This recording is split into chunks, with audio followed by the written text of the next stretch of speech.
Irmãos, estamos aqui, um pouco da teologia do peregrino, e aqui nós temos a nossa Bíblia Sagrada. Paulo, servo de Cristo Jesus, chamado para ser apóstolo, separado para o Evangelho de Deus.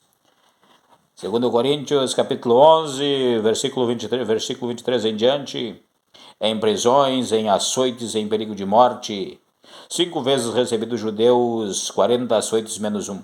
3 vezes fui açoitado com vara. Uma vez fui apedrejado, 3 vezes naufraguei. Fiquei uma noite e um dia boiando em alto mar. Em viagens, muitas vezes, em perigos de rios, em perigos de assaltantes, em perigos entre os patrícios, em perigos entre os gentios, em perigos na cidade, em perigos no deserto, em perigos no mar, em perigo entre falsos irmãos, em trabalhos, em fadigas, em vigílias, muitas vezes, em fome, em sede, em jejum, muitas vezes, em frio e em nudez. Este é o apóstolo Paulo, que pôde dizer lá em Romanos 8,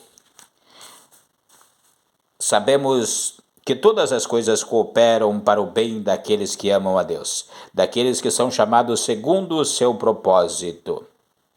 E lá no versículo 37 ele diz: em todas estas coisas, porém, somos mais que vencedores, por meio daquele que nos amou.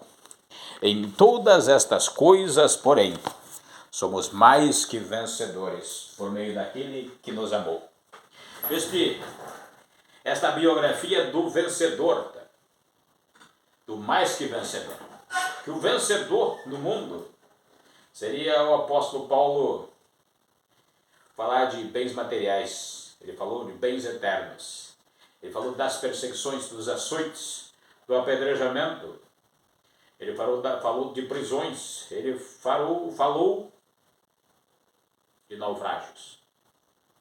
O apóstolo Paulo, o apóstolo dos gentios, o nosso apóstolo, que nos deixou este grande legado, mostrando o que é ser mais que vencedor, o que é vencer o mundo, o que é vencer as forças espirituais do mal nas regiões celestiais. Este é o apóstolo Paulo. Imaginem que quando o peregrino chega a Santa Catarina, 1996, há 29 anos, ele vem para ser mais que vencedor. Ele veio exatamente para o centro do combate, foi colocado na fornalha de fogo, para o grande combate, para a grande missão, para compreender, para saber o que é o Evangelho de Cristo, quando Cristo disse: no mundo tereis aflições, mas tende bom ânimo, eu venci o mundo. Nosso Senhor venceu o mundo, e nós vencemos o mundo. Não é se aliar ao mundo, não é concordar com o mundo, não é praticar as obras do mundo, é vencer o mundo, é ser contrário ao mundo e vencer, ser mais que vencedor. Este é o apóstolo Paulo que coloca o pescoço no tronco, vem o algoz e decapita, corta a cabeça, corta o pescoço do apóstolo, e ele diz: sou mais que vencedor por meio daquele que me amou. Por meio daquele que me amou, sou mais que vencedor. Quando os catarinenses vêm e tiram os bens do peregrino e dizem: agora ele vai se corromper, agora ele vai virar ladrão. Não, vamos ser mais que vencedor. Os catarinenses vêm e tiram os bens e deixam sem uma casa para morar. Tem que pagar aluguel. E escolhe entre comprar o gás para cozinhar a comida ou pagar o aluguel. Não vamos pagar o aluguel.